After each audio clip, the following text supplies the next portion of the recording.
दोस्तों फिर एक बार इस सॉल्ट लेसन डिसाइपलशिप का जो लेसन्स हम स्टडी कर रहे हैं उसमें हम आगे बढ़ते हैं। प्रभु यीशु मसीह ने अपने चेलों से ये स्पष्ट कहा, इतना ही नहीं कि जाओ सुसमाचार का प्रचार करो, पर जाओ और चेले बनाओ। तो प्रिय मित्र, हमें यीशु मसीह के चेले बनना है, और अगर हम चेले हैं, हम यीशु जैसे हैं। तो जीवन के 7 अलग अलग क्षेत्रों में हम देख रहे हैं किस तरीके से हम यीशु मसीह के चेले बन सकते हैं। हमने पहले 4 पाठ में आत्मिक किस तरीके से हम चेले बन सकते हैं, और फिर पिछले 4 लेसन्स में हमने मनोवैज्ञानिक, हमारे मन, हमारे विचार, हमारी भावनाएं, उसके विषय में देखा। आज हम एक नया सब्जेक्ट शुरू कर रहे हैं, और वो है सोशल या सामाजिक। इस दुनिया में हम हैं, लोगों से मिलते हैं, लोगों के साथ उठना बैठना है, और वो सब रिश्तों में हम यीशु के चेले कैसे बने। तो आज हम पहले लेसन को स्टडी करने वाले हैं, उसके बाद 3 और लेसन्स हैं, और हर एक पार्ट में हम सीखेंगे कि हम अपने सामाजिक रिश्तों में यीशु के चेले कैसे बन सकते हैं। तो जो पहला लेसन है वो है द टॉपिक ऑफ रिजेक्शन, अस्वीकार किया जाना। हमारे जीवन में ये अनुभव से हम जरूर आज नहीं तो कल गुजरेंगे, जिसमें हम अस्वीकार किए जाने को अनुभव करते हैं। यूं कोई तो चाहता नहीं है, परंतु अस्वीकार किए जाना ये एक जीवन का हिस्सा है। पर बाइबल हमें क्या सिखाती है? पहला पत्रस उसका 3 अध्याय उसके 9वें वचन में बाइबल कहती है, बुराई के बदले बुराई मत करो, और ना गाली के बदले गाली दो, पर इनके विपरीत आशीष दो। हाँ, आशीष दो, क्योंकि तुम आशीष के वारिस होने के लिए बुलाए गए हो। तो परमेश्वर चाहता है कि हमें वापस रिटेलिएट करके, वापस बदले में बुराई के बदले बुराई नहीं देना है। क्यों? क्योंकि अगर हम अपने जीवन में बुरे के बदले बुरा ही करते हैं, तो हम यीशु के चेले कभी हो नहीं सकते। तो यहाँ पर हम एक साइकिल स्टडी करने वाले हैं, जिसको हम कहते हैं रिजेक्शन साइकिल या अस्वीकृति चक्र, स्वीकार नहीं किए जाने का चक्र। उसका जो पहला हिस्सा है वो हिस्सा ये है कि कोई ना कोई हमें ऐसा कुछ कहता है, और हम सोचते हैं या महसूस करते हैं कि हमें कोई प्रेम नहीं करता या अस्वीकार करता। हो सकता है शब्दों के द्वारा, हो सकता है कामों के द्वारा, या किसी न किसी के द्वारा आपको दर्द पहुंचा, और उस दर्द के द्वारा आपको लगा कि किसी ने आपको दोषी ठहराया, या जानते हुए या ना जानते हुए आपके साथ बुरा व्यवहार किया। होता क्या है, तब वो चीज़ आपको कंट्रोल करने लगती है। वो बातें आपको, मानो वो चीज़ें आपको नियंत्रण में ले आती है, और उन चीज़ों के नियंत्रण में आप आ जाते हैं, मैं आ जाता हूँ। अगर आपको याद है, सबसे पहले पार्ट में हमने स्टडी किया था कि नियंत्रण करने का हक किसको है? सिर्फ परमेश्वर को है। परंतु जब हम और किसी चीज़ को नियंत्रण करने का हक देते हैं, हम वो जगह लेते हैं जो शैतान ने ली, और परमेश्वर के नियंत्रण को दूर किया। हम क्या करते हैं? हम कहते हैं ये चीज़ें मुझे, मेरे ऊपर नियंत्रण करेगी, कंट्रोल करेगी, और मैं, अगर किसी ने मुझे अस्वीकार किया है, मैं बदले में क्या करता हूँ? मैं भी बदले में उन्हें अस्वीकार करता हूँ, मैं भी बदले में उन्हें अस्वीकार करता हूँ। मैंने क्या चुना है? मैंने अनुमति दी है कि वे विचार और भावनाएं मुझे नियंत्रण करें। कौन से विचार और भावनाएं? वो विचार कि इन्होंने अगर मेरा तिरस्कार किया है, मैं उस तिरस्कार को मेरे मन में आने देता हूँ, और जैसे हमने पढ़ा, बुराई के बदले में मैं बुराई करना चाहता हूँ। अगर किसी ने हमारे साथ गलत किया, क्या हमारे पास हक है कि हम भी गलत करें? तो ये हमारा रिएक्शन हो जाता है। अगर आप ध्यान दें इस बात पर, कभी आपको ये पता होगा कि कभी कोई बीमार होता, हम डॉक्टर के पास जाते, वो इलाज करते हैं, तो कभी कभी इलाज का असर नहीं पड़ता, तो हम कहते भाई वो दवाई का तो उनको रिएक्शन हो गया।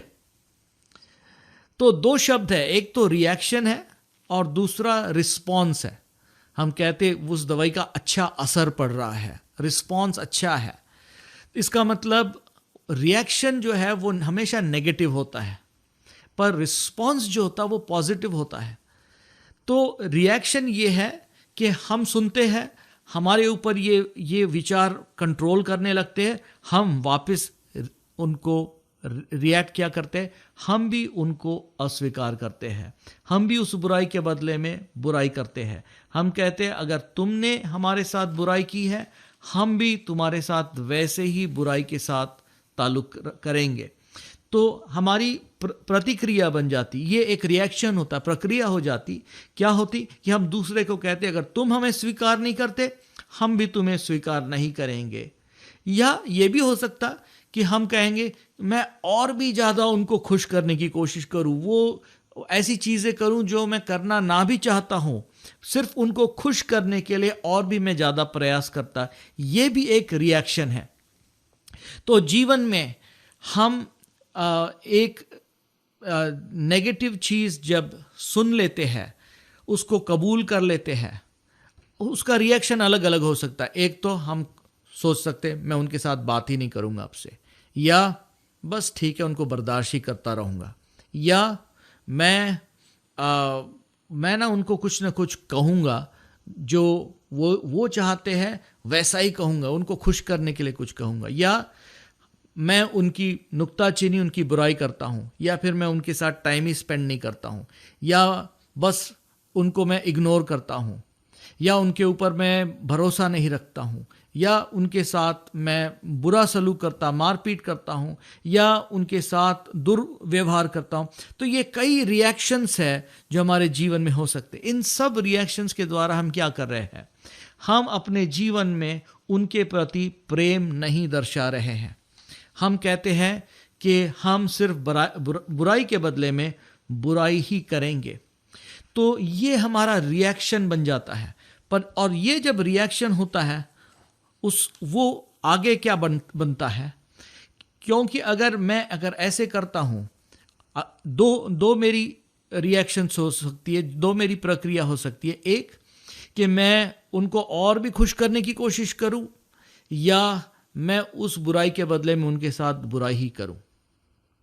बाइबल कहती है याकूब 3:16 में कि जहां कहीं डाह है या विरोध होता है, वहां बखेड़ा और हर प्रकार का दुष्ट कर्म भी है।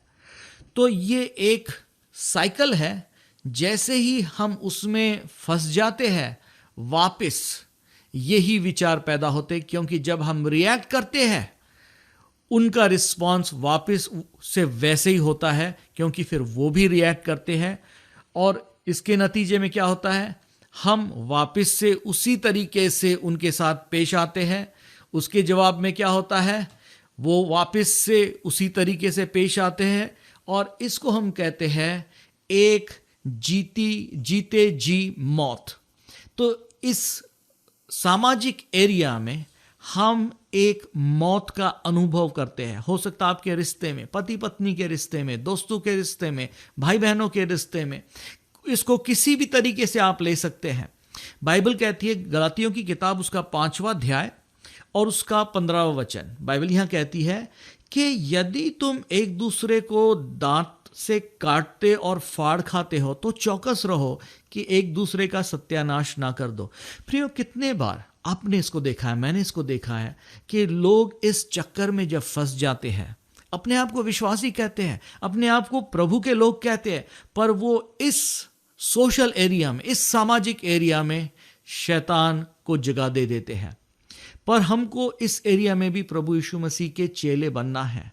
सो ये जो अस्वीकृति का चक्र है, जो रिजेक्शन का चक्र है, हम जो महसूस करते हैं, हो सकता आगे वाले का उद्देश्य हो या ना हो, पर हम इसको जब महसूस करते हैं और इस रिजेक्शन को जब हम कबूल करते हैं, इस बात को ध्यान करें कि जब कभी आपके और मेरे जीवन में ऐसी भावनाएं आती है तो हमेशा हम सोचते हैं जरूर उसने मुझे कहा होगा और मैं उसके साथ नहीं रहूँगा, मैं दूसरों के साथ रहूँगा जो मुझे कबूल करते हैं।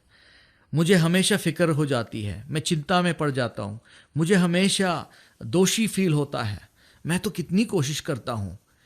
तो ये सारे विचार जो है ये हमारी गलत विचार है जिसको हमने अपने जीवन में आने दिया है। क्या आपके जीवन में आप किसी भी सामाजिक रिश्ते में ये रिजेक्शन साइकिल या अस्वीकार किया जाना महसूस कर रहे हैं?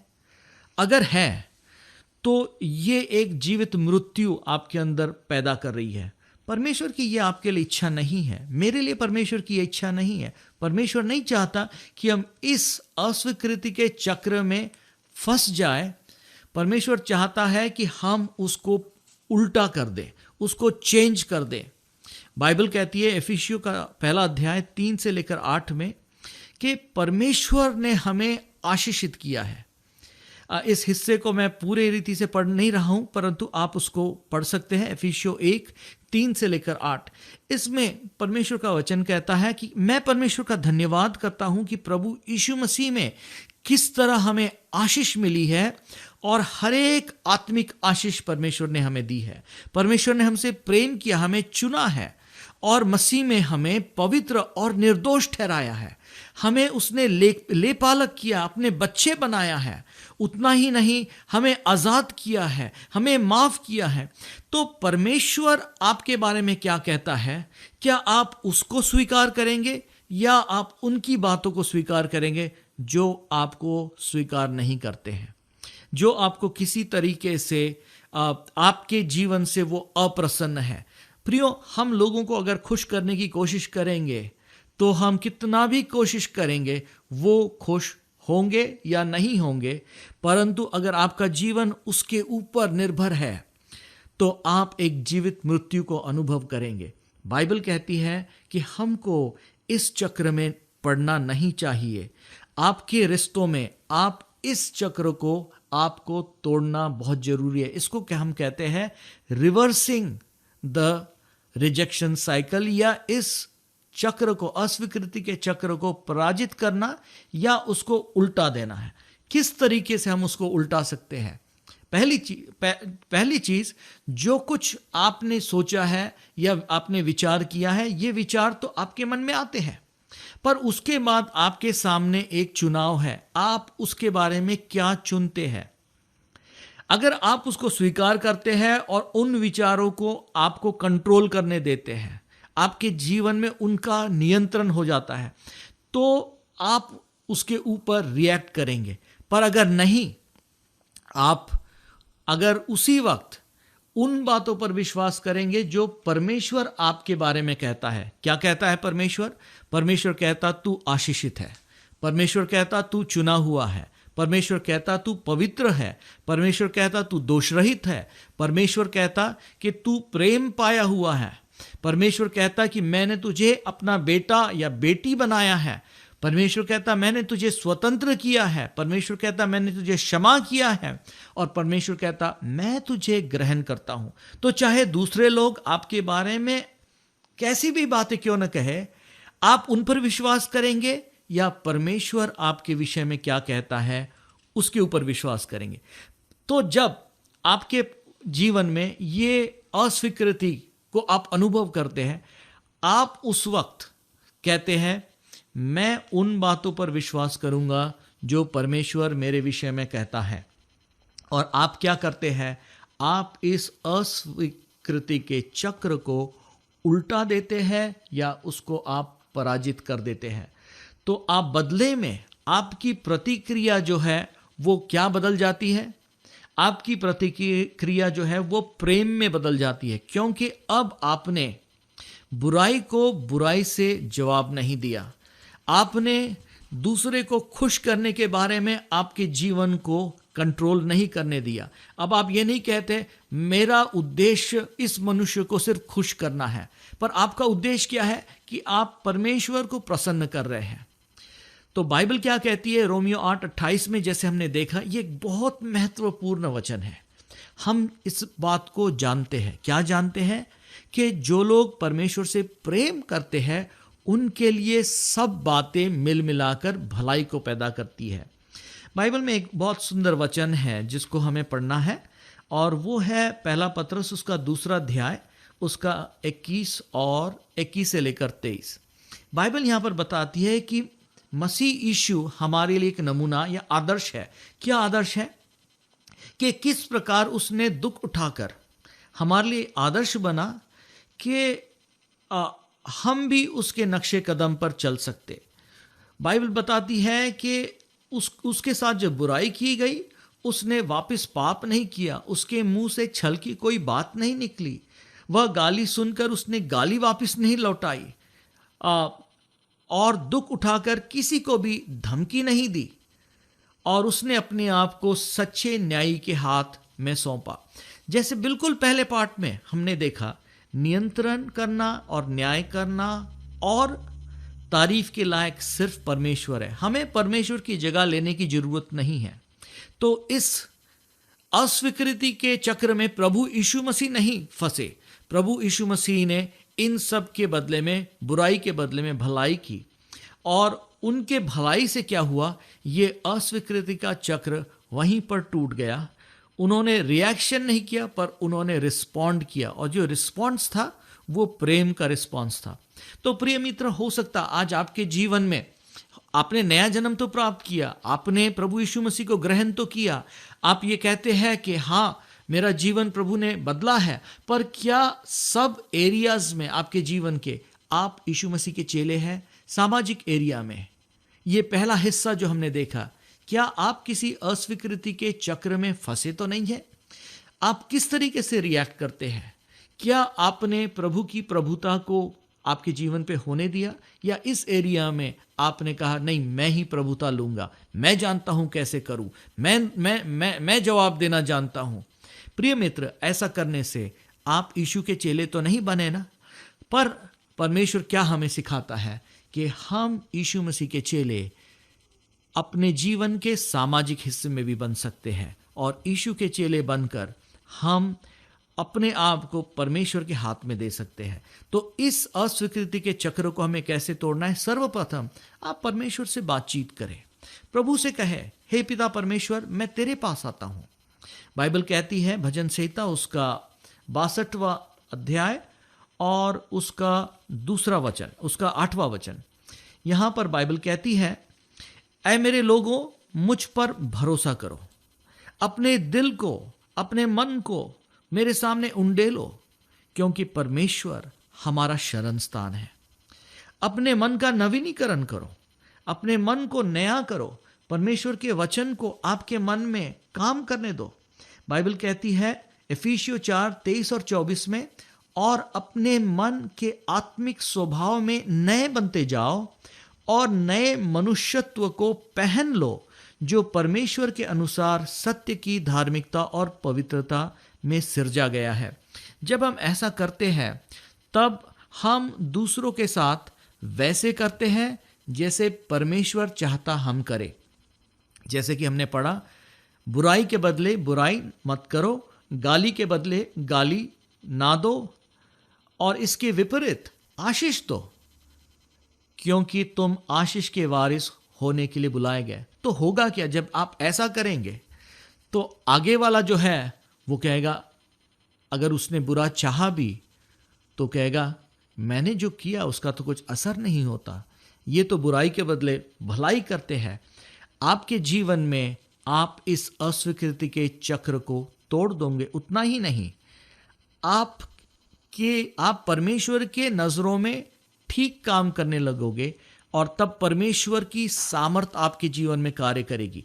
नीति वचन 16:7 में ऐसे लिखा है, जब किसी का चाल चलन यहोवा अर्थात परमेश्वर को भावता है तो वह उसके शत्रुओं से भी उसका मेल कराता है। तो आप अपने जीवन में परमेश्वर के इस सामर्थ को महसूस करोगे कि परमेश्वर आपके दुश्मन को भी बदल देता है। एक बार मैं एक जगह पर गया हुआ था और वहाँ पर जिनके साथ में रहता था कुछ उनका गुस्सा तेज था और लोग उनसे बहुत डरते थे। उन्होंने मुझसे पूछा कि आप उनके साथ कैसे क्या पेश कर लेते हो। मैंने कहा कि मुझे तो कभी कोई प्रॉब्लम नज़र नहीं आई। तो उन्होंने कहा कि आपसे कभी ऐसी बातें हुई तो नहीं। मैंने कहा हुई, पर मैंने उसकी तरफ ज़्यादा ध्यान नहीं दिया, मैं तो उनसे प्रेम से ही पेश आता गया। तो प्रिय मित्रों, जब हम प्रभु यीशु मसीह के स्वभाव को अपनाते हैं, हम इस जीवित मृत्यु से बच जाते हैं और ये अस्वीकृति का चक्र जो है हमारे अंदर मौत को पैदा नहीं कर सकता। और सामाजिक हिस्से के इस हिस्से में हम प्रभु यीशु मसीह के शिष्य बनते हैं। अगले बार हम एक और पाठ को सीखेंगे, किस तरीके से हम जब दूसरों का न्याय करने लगते हैं और उससे हम कैसे आज़ादी प्राप्त कर सकते। अगर आज प्रभु ने आपसे बातचीत की है तो क्यों ना आप प्रभु के इस वचन को सुने और परमेश्वर से मांगे कि परमेश्वर आपसे बातचीत करे। बाइबल कहती है कि अपने पूरे मन से परमेश्वर पर भरोसा रखो और अपने सब मार्गों में उसे कबूल करो, तब वो तुम्हारे लिए सीधा रास्ता निकालेगा। हो सकता है आपने किसी के अस्वीकृति के द्वारा, किसी के रिजेक्शन के द्वारा आपने भी उसी हालात में वापस पेश आए हैं, पर इससे आपके जीवन में आशीष आप प्राप्त नहीं करेंगे, आप यीशु के चेले नहीं बनेंगे। आज परमेश्वर चाहता कि आप उसके चेले बने। आइए हम प्रार्थना करें। प्रेमी पिता परमेश्वर, मैं प्रार्थना करता हूँ कि हर एक भाई और बहन, हम में से हर एक को तू अकल, ताकत और समझ दे कि जीवन के हर हिस्से में हम तेरे चेले बने। सामाजिक हिस्से में जब दूसरों के साथ हमारा रिश्ता है, चाहे हमारे नज़दीक वाले हो, चाहे हमारे दोस्त हो, चाहे हमारे दुश्मन हो, हम उनके साथ प्रभु यीशु के समान पेश आए और इस अस्वीकृति के चक्र को तोड़ने की हमें ताकत दे, ताकि हम तेरे चेले कहलाए। प्रभु, तू हर एक को आशीष दे ताकि वो तेरे प्रेम में अपने जीवन को बिताए। हम तेरा धन्यवाद करते हैं यीशु के पवित्र नाम में, आमीन।